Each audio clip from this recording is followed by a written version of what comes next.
L'histoire commence lorsqu'une équipe de 4 héros réussit à sceller une entité maléfique. Bien qu'ils aient gagné, ils savent que ce n'est qu'une question de temps avant que le sceau ne soit brisé et que le roi démon ne soit libéré. Le chef du groupe ne se décourage pas et dit à son équipe qu'elle a fait du bon travail. Un jour, un nouveau groupe de héros se lèvera pour terminer ce qu'ils ont commencé. Nous voyons ensuite un garçon utiliser sa magie d'amélioration pour donner du pouvoir aux membres de son groupe alors qu'il combat Hydra. Alors que les combattants de la première ligne s'attaquent à l'ennemi, les sorcières à l'arrière commencent à préparer leur puissant sort et, grâce au sort d'épée de Yuk et à ses améliorations, l'équipe parvient à vaincre le monstre. Soudain, un annonceur déclare la victoire dans les haut-parleurs. Dans ce monde, les aventuriers sont également des diffuseurs en direct et des artistes qui retransmettent leurs batailles épiques à des millions de téléspectateurs dans le monde entier. Leur popularité est sans égale, mais après le combat, Yuk tape de la main sur la table et déclare haut et fort qu'il va quitter l'équipe. Leur chef, Simon, a l'air agacé et lui demande la raison exacte de sa décision. Yuk est en colère contre la façon dont il est traité par son groupe, parce qu'il en a assez d'être utilisé et abusé juste pour recevoir une part dérisoire de leurs gains. Ce n'est pas la première fois qu'il se plaint de cette situation et aujourd'hui, il en a enfin assez. Simon explique que la part d'argent de chacun est divisée en fonction de sa contribution. Barry, le guerrier, dit à Yuk qu'il ne se bat même pas et qu'il ne mérite donc pas une pièce. Jamie, la sorcière, acquiesce en disant que Yuk n'est utile que pour la préparation de leur retransmission en direct.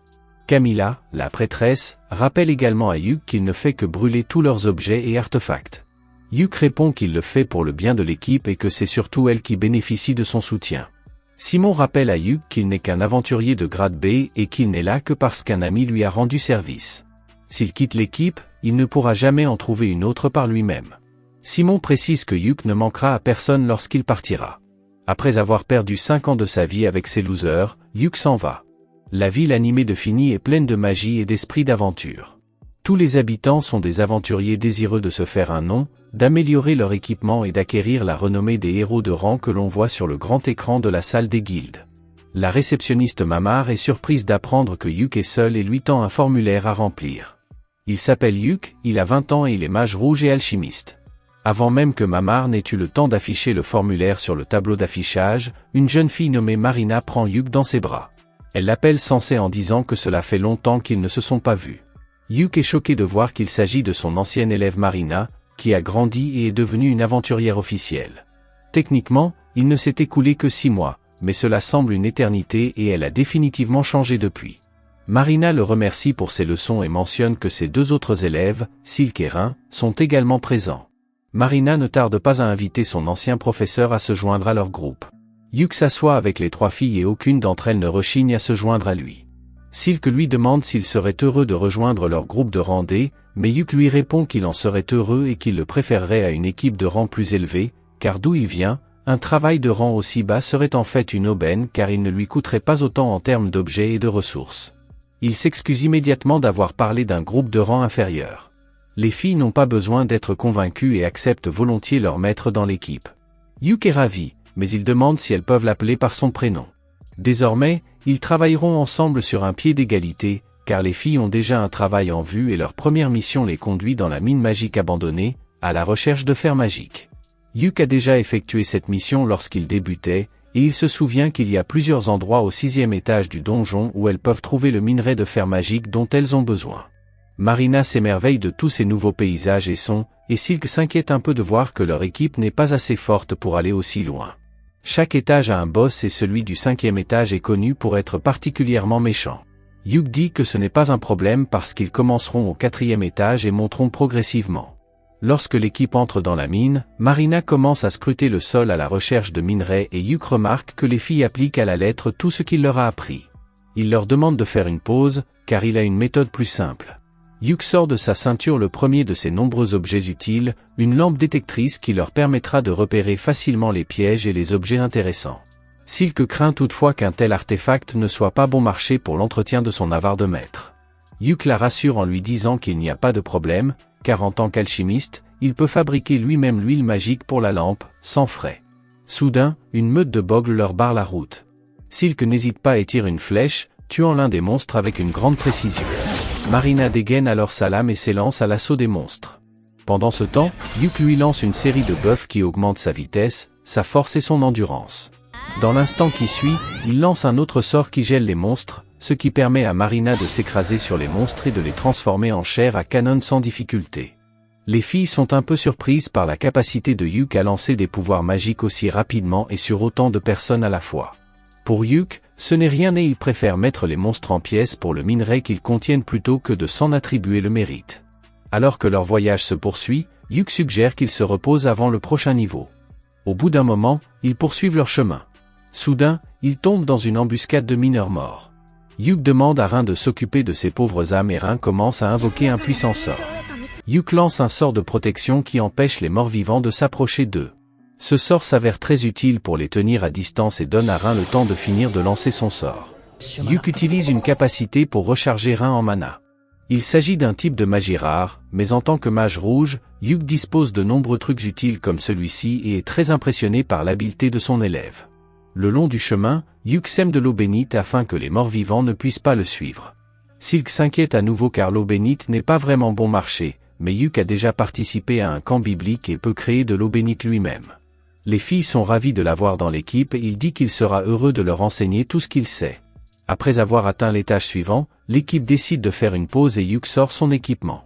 L'alchimie ne sert pas seulement à fabriquer des potions et des huiles sacrées, mais aussi à préparer un bon repas. Les filles ont faim et sont impatientes de manger. Le repas s'avère délicieux et étonnamment rajeunissant. Grâce à l'alchimie, Yuk peut transformer un simple repas en un remède pour leur corps. Tout ce qu'elle a à faire, c'est d'ajouter l'ingrédient secret, l'amour, mais Silk ne supporte pas d'engloutir l'amour de son sensei et les autres filles lui disent de ne pas y penser et de se contenter de savourer la nourriture. Elles atteignent bientôt le 4e étage et tombent sur un lézard de pierre. Les filles attaquent, Yuk ralentissant le monstre. Marina, d'un seul coup, coupe la tête de la bête et met fin au combat. L'équipe se met au travail pour extraire le minerai et la récompense est considérable, mais il leur manque encore un peu d'argent pour achever leur travail. Yuk propose de combattre le boss et de continuer à s'enfoncer dans le donjon. Les filles s'inquiètent car il s'agit du boss qu'elles espéraient éviter, à savoir une bête connue sous le nom de crabe d'acier, célèbre pour avoir détruit des équipes d'aventuriers débutants. Yuk, lui, veut juste prouver qu'il peut être un membre utile de l'équipe. Yuk sort un drone flottant qui permet aux aventuriers d'enregistrer ou même de diffuser leurs exploits en direct. Yuk dit qu'il enregistre chaque combat de boss pour sa collection personnelle, mais Marina veut montrer au monde ce qui va se passer en direct. Yuk dit qu'ils doivent choisir un nom pour leur groupe. Marina est déconcertée et révèle qu'ils n'y ont pas encore réfléchi, en fait ils ne sont pas encore officiellement enregistrés en tant qu'équipe. Prenant une seconde pour y réfléchir, elle trouve le nom Clové, chacun d'entre eux étant l'une des feuilles de trèfle et Yuk étant le 4e chanceux. Ils décident alors d'affronter le monstre. Yuk augmente ses statistiques et active la diffusion en direct, tout en ouvrant l'immense porte du donjon. Le monstre géant attaque immédiatement. Grâce à sa magie d'amélioration, Yuk esquive facilement. Yuk attaque le pauvre crabe avec toutes les magies d'affaiblissement imaginables, comme la paralysie, le poison et même la cécité. À la fin, la mort est une pitié et Yuk est victorieux. Il s'incline devant la caméra et les filles se précipitent pour le féliciter. Yuk subit plus de dégâts de l'étreinte de Marina que du boss du donjon et il déclare que le prochain combat se déroulera en équipe. Un coffre du monstre vaincu apparaît, que l'équipe ouvre ensemble, révélant un joli butin. Les streams de donjons sont populaires dans le monde entier, car les grandes entreprises proposent souvent des contrats de sponsoring aux streamers les plus populaires. En ce moment, la popularité de Yuk est à son comble, car la vidéo dans laquelle il bat le crabe d'acier avec seulement des sorts de statue est devenue virale. Pendant ce temps, Yuk et les filles rentrent chez eux. Yuk leur demande ce qu'elles ont pensé de leur première mission ensemble et les filles répondent qu'elles ont appris beaucoup de choses intéressantes grâce à Yuk. Les filles pensent à faire de Yuk le chef officiel de leur groupe, car il a plus d'expérience et elles lui font toute confiance puisqu'il a été leur professeur. Yuk finit par accepter, principalement pour qu'il puisse assurer leur sécurité dans les batailles à venir. Alors que le groupe de Yuk célèbre sa première victoire, son ancienne équipe subit une lourde défaite. Simon engage un nouveau garçon pour remplacer Yuk, mais il se trouve sur le territoire des loups. Le nouveau garçon est incapable de lancer des sorts et se contente donc de tirer de misérables flèches. Les loups sont trop forts et Jamie se fait mordre par Simon. Simon demande à Camilla de lancer un sort de guérison sur Jamie, mais Camilla dit qu'elle n'a plus de mana. Le groupe décide de battre en retraite pour se sauver et Simon essaie de garder Jamie en vie pendant que le mana de Camilla se recharge. Il demande si quelqu'un a une potion de guérison et le nouveau venu Cork en a une, Mais il n'a pas envie de la donner à Simon car l'archer précise qu'il a acheté son équipement avec son propre argent. Simon lui dit que ce n'est pas le moment de s'inquiéter de l'argent alors qu'un de leurs coéquipiers est sur le point de mourir, et Cork donne à contre-cœur la potion de guérison. Pendant ce temps, le groupe de Hugh fait la fête au bar. Bien que la récompense pour leur mission ne soit pas très élevée, le corps du crabe d'acier était en bon état, et la guilde l'a donc payé un bon prix. En parlant d'argent, Hugh demande à Marina et aux autres filles quel système elles utilisent pour diviser les gains du groupe. Les filles répondent que Silk gère habituellement tout l'argent du groupe et que chaque membre reçoit un montant fixe. Hugh est un peu surpris car il est rare qu'un groupe confie tout l'argent à un seul membre, mais les filles disent qu'elles économisent de l'argent pour pouvoir s'acheter une maison, car il est un peu gênant de devoir louer tout le temps. Silk demande à Luke s'il est d'accord pour qu'elle s'occupe de toutes les finances, car elle pensait qu'un aventurier comme lui voudrait gérer son propre argent, mais Hugh pense qu'on peut lui faire confiance. Pendant ce temps, Simon et le reste de son groupe sont contrariés car c'est le pire résultat depuis des années. Heureusement, ils ont réussi à sauver la vie de Jem, mais les choses auraient pu très mal tourner et Simon en veut à Cork. Cependant, Cork n'a pas l'intention de les laisser le blâmer car tout le monde sait que les loups traquent leur proie à l'odeur, il est donc normal d'acheter un répulsif pour se préparer à la mission. Personne n'est prêt à assumer la responsabilité de ses erreurs et Cork s'en va sur le champ. Hugh entend cela et ne peut pas croire que le groupe de Simon n'a pas encore appris de ses erreurs, mais cela ne le concerne plus. Il retourne auprès des filles et Marina leur explique ce qu'elle doit faire demain. Mais Silk se souvient de ce que Hugh a dit sur l'importance de prendre un jour de repos après chaque mission, et elle leur propose de le faire. Tout le monde est d'accord, et comme Hugh aura un jour de congé, il décide de faire quelques courses. Il doit faire le plein de potions et de parchemins et il doit encore transformer les cendres du mort-vivant qu'il a pris en eau bénite, afin de pouvoir se réapprovisionner. C'est à ce moment-là que Marina remarque que les meilleurs moments de la journée dans le donjon sont diffusés et que le combat de Hugh contre le crabe d'acier est en tête du classement. Hugh est choqué car il n'a téléchargé la vidéo qu'il y a quelques heures, mais elle a déjà dépassé les 5000 spectateurs et continue d'augmenter.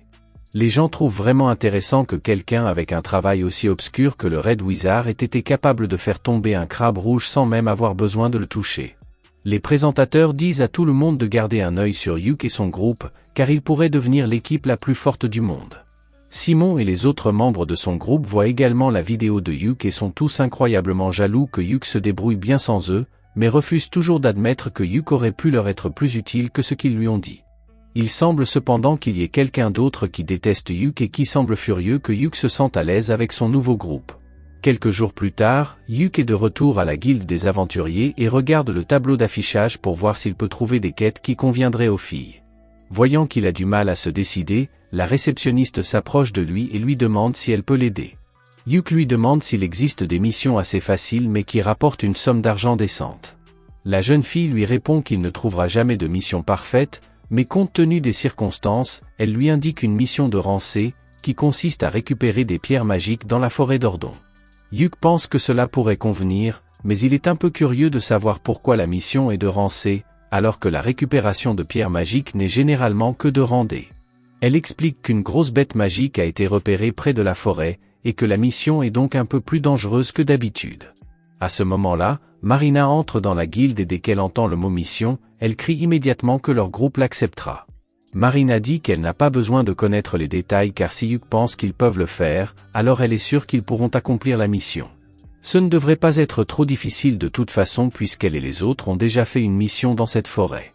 Cependant, en apprenant qu'il y a une bête magique dans la forêt, les filles se demandent si c'est une bonne idée de faire cette mission, mais finalement elles décident de la faire quand même, parce que si Hugh est avec elle et que les filles sont sûres que tout se passera bien à la fin. Hugh dit aux filles de le retrouver dans 1 heure. Il demande donc à la fille si elle avait prévu que les choses se passent ainsi et elle ne nie pas qu'elle y est pour quelque chose, car les gens veulent voir la prochaine mission du groupe Clové. Hugh est un peu gêné car il n'avait pas imaginé que sa diffusion en continu lui vaudrait autant d'attention, mais il ne voit rien de mal à continuer à diffuser ses combats, car cela attirera l'attention sur les filles. Pendant ce temps, l'homme mystérieux de tout à l'heure est de plus en plus furieux, et lorsque Hugh quitte la guilde, l'homme le suit. Hugh s'aperçoit immédiatement qu'il est suivi, car l'homme fait du mauvais travail. Hugh lui demande ce qu'il veut, et l'homme exige que Hugh quitte immédiatement le groupe Clové. Hugh lui répond qu'il n'en est pas question, d'autant plus qu'il est le chef du groupe.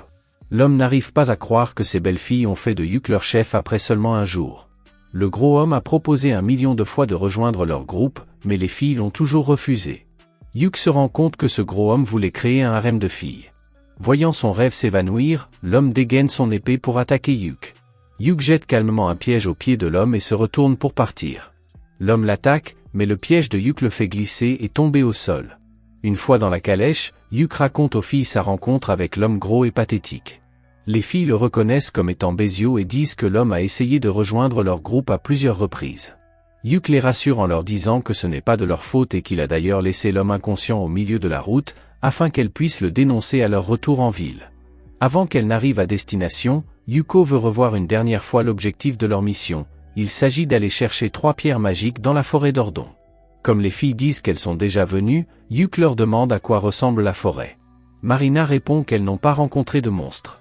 Yuk dit que s'il rencontre la bête, il la retransmettra en direct, ainsi, la guilde des aventuriers obtiendra de précieuses informations sur la bête, et s'ils ne parviennent pas à la vaincre, il sera facile d'appeler des renforts.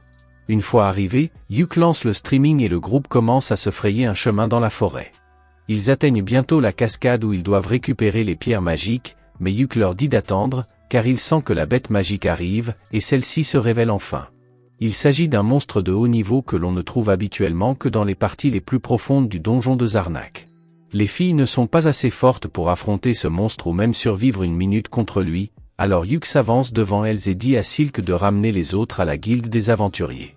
Cependant, les filles savent que Yuk n'a aucune chance contre ce monstre en se battant seul, alors elles refusent de le laisser seul. Yuk accepte de les laisser se battre avec lui et de leur jeter ses sorts. Yuk tente d'utiliser ses effets de statue sur le monstre, et bien que le monstre soit endormi, Marina ne lui inflige pas beaucoup de dégâts. Il n'y a qu'une seule chose dans son arsenal qui peut arrêter cette chose, alors il décide de tout risquer. Mais cela prend du temps. Marina accepte de distraire la bête, il s'approche donc d'elle et fait de son mieux pour garder son attention pendant qu'elle esquive ses attaques. Silk et Rin l'aident également avec leur magie. Grâce à leurs efforts combinés, Yuk a le temps de finir de lancer le sort de niveau 5, un missile prismatique très destructeur. Yuk le lance directement sur le visage de la bête. Le monstre aura-t-il été vaincu ? Nous le découvrirons dans le prochain épisode.